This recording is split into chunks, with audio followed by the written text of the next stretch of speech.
Alhamdulillahilladzi khalaqal khalqa wa faddala ba'dahu ala ba'din wa khassa ba'da syuhuri wal ayyami wal layali bimazaya wa fadaila yu'azzamu fiha al ajru wal hasanat. Asyhadu an la ilaha illallah wahdahu la syarika lah wa asyhadu anna sayyidana Muhammadan abduhu wa rasuluhu da'i biqaulihi wa fi'lihi ila rasyad. Allahumma salli wa sallim ala abdika wa rasulika Muhammadin wa ala alihi wa ashabihi hudadil anami fi anha'il bilad. Amma ba'du, fa ya ayyuhan nas ittaqullaha ta'ala bi fi'li ta'at. Faqad qala Allah ta'ala fi kitabihil karim, ya ayyuhalladzina amanu taqullaha haqqa tuqatih wa la tamutunna illa wa antum muslimun. Kaum muslimin, saudaraku sekalian, jemaah Jumat yang dirahmati Allah, marilah kita senantiasa meningkatkan ketakwaan kita kepada Allah Subhanahu wa ta'ala dengan menjalankan perintah-perintahnya dan meninggalkan apa-apa yang telah dilarang olehnya. Terlebih-lebih kita tingkatkan ibadah kita di bulan yang mulia ini, yaitu bulan Rajab yang penuh dengan keberkahan. Saudaraku sekalian yang dirahmati Allah, ada sebuah cerita, kisah di zaman Rasulullah Sallallahu Alaihi Wasallam, yaitu suatu hari ketika Rasulullah bersama sahabatnya mendapati situasi krisis air hingga waktu sholat asar tiba. Mereka yang berikhtiar mencarinya di berbagai tempat tidak berhasil memperolehnya. Air yang tersedia hanyalah air sisa yang jumlahnya tidak banyak. Dalam situasi tersebut, Nabi melakukan sesuatu yang membuat orang tercengang. Rasulullah memasukkan tangan beliau ke dalam air sisa yang berada dalam sebuah wadah itu dan berseru kepada para sahabatnya, ayo mulai berwudu, berkah datang dari Allah. Para sahabat menyaksikan di sela-sela jari Nabi memancar air. Para sahabat tak hanya bisa wudu dengan sempurna, tapi juga menghilangkan rasa haus karena air juga bisa diminum. Kisah ini bisa kita temukan dalam Umdatul Qari Syarah Sahihul Bukhari. Yang menarik dari cerita ini, saudaraku sekalian, adalah kata-kata Rasulullah tentang al-barakah minallah.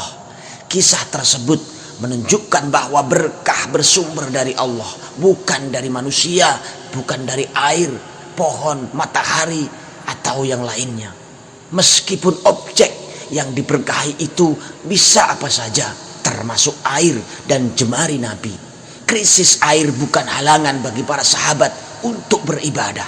Bahkan mereka bisa sekaligus menyaksikan mukjizat Nabi yang tentu kian meningkatkan keteguhan iman mereka.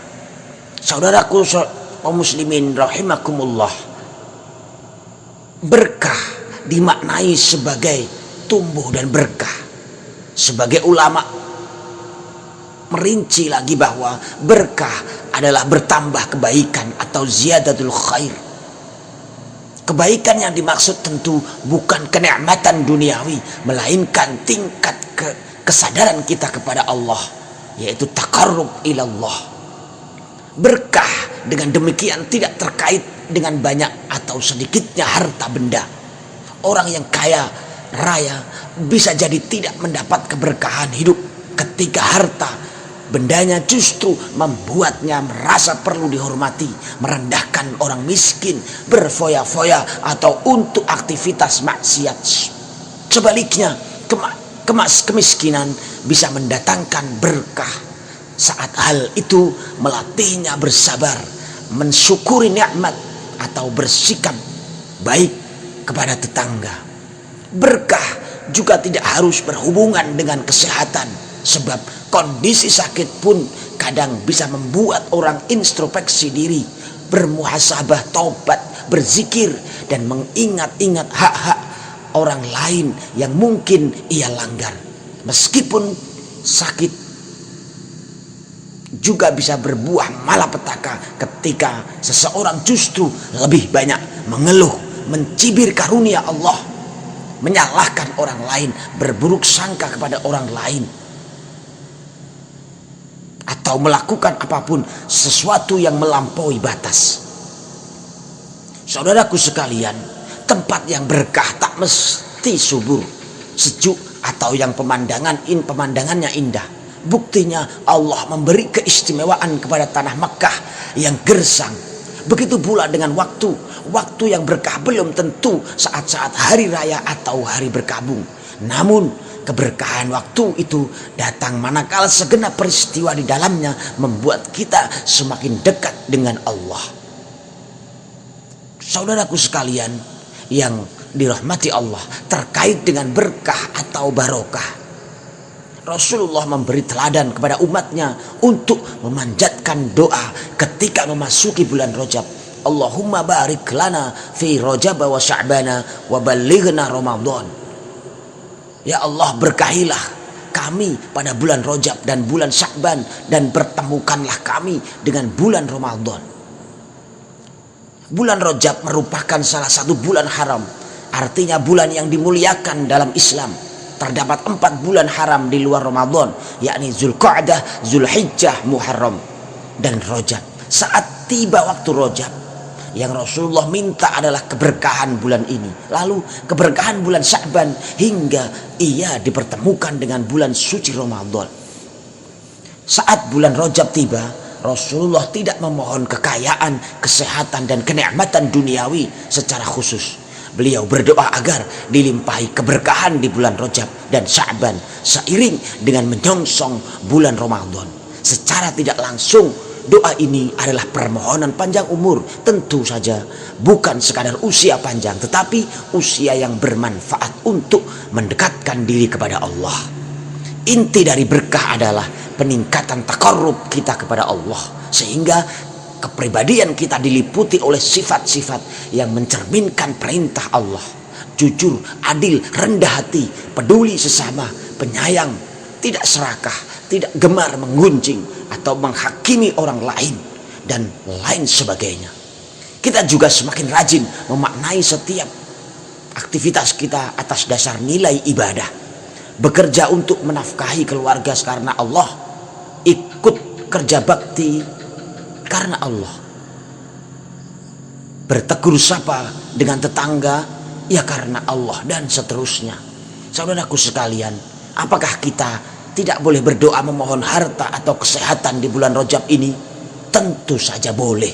Hanya saja yang lebih penting dari banyaknya kekayaan dan kesehatan adalah berkah, yakni suatu kondisi yang mampu menambah ketaatan kita kepada Allah Subhanahu wa taala.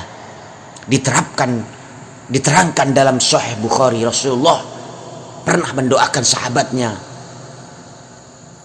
dengan doa Allahumma aktsir malahu wa waladahu wa barik lahu fima a'taitahu. Ya Allah, perbanyaklah harta dan anaknya serta berkahilah karunia yang Engkau berikan kepadanya. Kata berkah di sini merupakan kunci dari segenap nikmat lahiriah. Dengan keberkahan seseorang tidak hanya kaya harta, tapi juga kaya hati, merasa cukup bersyukur dan tidak tamak. Tidak hanya mementingkan kuantitas anak, tapi juga kualitasnya. Saudaraku sekalian yang dirahmati Allah, dari uraian ini jelas bahwa bulan Rajab menjadi berkah tatkala ada perkembangan dalam diri kita terkait kedekatan dan ketaatan kita kepada Allah. Ketika keberkahan itu datang, secara otomatis kualitas kepribadian kita pun meningkat, baik dalam kondisi sulit maupun lapang, sehat maupun sakit, punya banyak utang maupun dilimpahi keuntungan. Yang pada intinya keberkahan bukan pada banyak atau sedikitnya harta, bukan pada sehat atau sakitnya fisik. Keberkahan adalah bertambahnya kedekatan kita kepada Allah Subhanahu wa ta'ala. Semoga kita semua mendapatkan keberkahan mulai di bulan Rajab ini, dan semoga kita diberkahi di bulan Sya'ban dan bisa bertemu di bulan Ramadan dan melaksanakan ibadah-ibadah di Ramadan kelak. Amin amin ya rabbal alamin. Barakallahu li wa lakum fil Qur'anil azim wa nafa'ani wa iyyakum bima fihi min ayatin wa dzikril hakim wa taqabbalallahu minna wa minkum tilawatahu innahu huwas samiul alim. Aqulu qauli hadza fa astaghfirullahal azim innahu huwal ghafurur rahim.